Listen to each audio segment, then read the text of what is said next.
Hey, this is gonna be super simple. In the key of C, would you write a 8 to 12 to maybe 15 note notation that is on a clef with just the notes that you are playing? Make a small segment of like 4 measures, 1, 2, 3, 4. Put it in 4.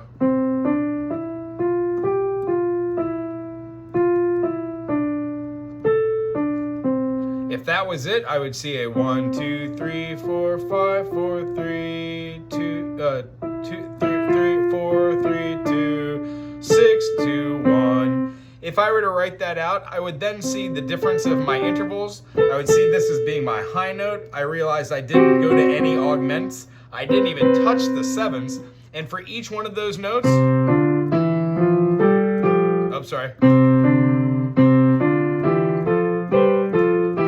harmonize with the major. I could also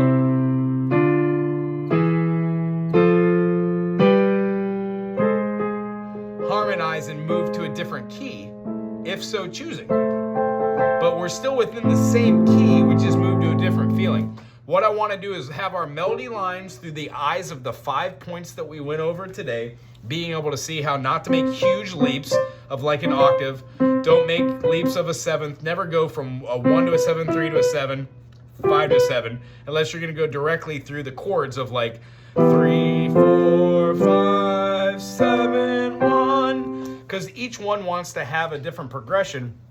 And what we're striving to do is take the melodies that we write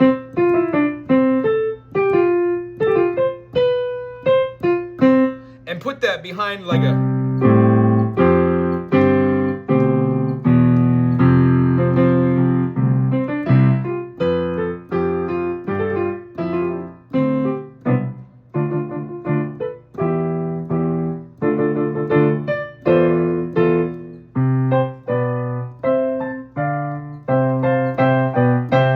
One of the things we want to do is form these triads and be chordal as I've been watching your hands move around using different awesome kind of notes and movements to get from one place to the other.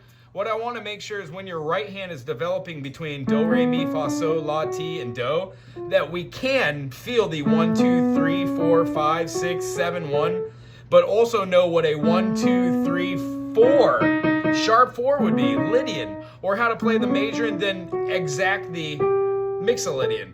How to move flawlessly from a major, use its diminished, move into a different key, maybe move that same diminished pattern down, and then write a melody line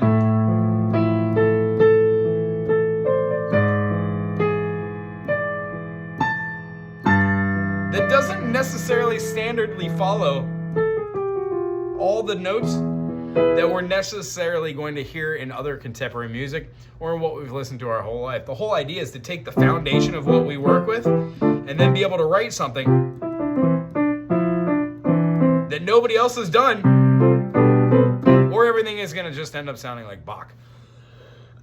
So the things that I want to talk about next week that I'll cover a little bit right here are being able to see C, D, E, F, G, A, B, C. If we're in any other key, just feeling the 3 as being something that naturally wants to go all the way through 3, maybe to the 6.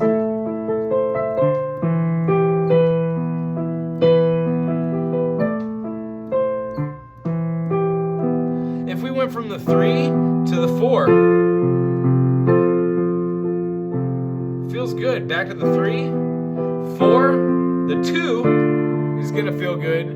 But if I went from the 3 to the 4 to the 1, that 4 would resemble the F, so it feels like it's a sus. If I want to avoid that feeling, how would I do that? Well, I'd avoid the 4. C being in the E. If I'm hitting the F and going to the 4, I throw my inversion in here and omit that F. Play my note moving through.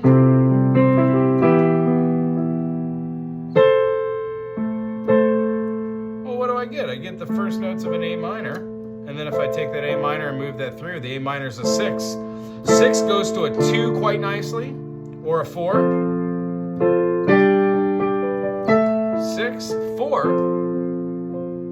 and then it goes to our tension builder. Holding down an F here while playing a G major triad, throwing its 7th in, and then throwing a C and a D together. I can't imagine how many different melody lines I can make out of just something like that I'm making up on the spot, just watching the chords unfold. Minor, major, minor,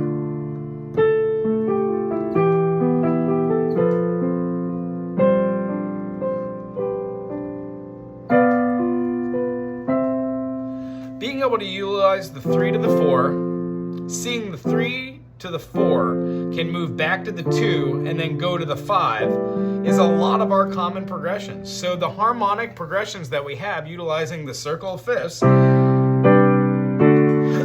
when we go through the whole process, we'll notice that the things that we play in a harmonic major progression and then absolutely in a harmonic major progression is going to kind of slightly be the same when we're moving those together. We want to start and end with the 1 chord, which means we always want that 5 that has the tension to resolve to the 1. We know that the 7 is going to resolve to the 1, but the penultimate chord is the 5, if possible. So you want to kind of avoid that to build that tension, which is why a lot of songs will have like that sus movement. Well, that's built part of the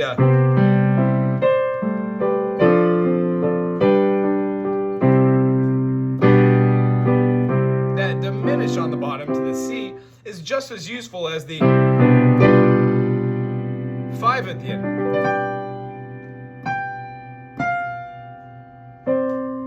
Back to the 1.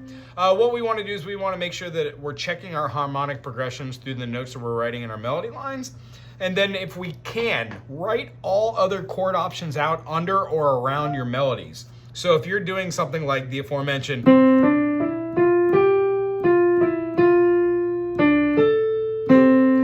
the chords that would be surrounded around the C, C, D, E, F, G, F, we could have full chords. But if we do chord analysis, there's no point to move all of our chords together down here.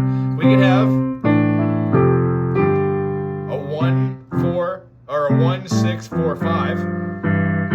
We could have a sus 4. We could have the G sus. We could have an F sus. Sorry. Move down and then G sus over the top of the.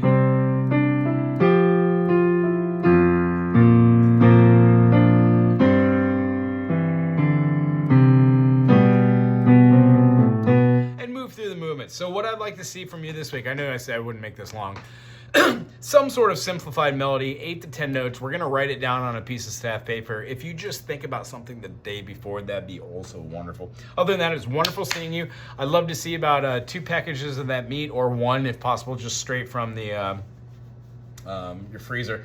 The idea is I don't have a fridge here, and I'd have to ask the people that I rent the place from to use their fridge, so it might be a little weird unless I was able to meet you towards the end of the day. Anyway, we'll talk story again. I will talk to you later. Aloha.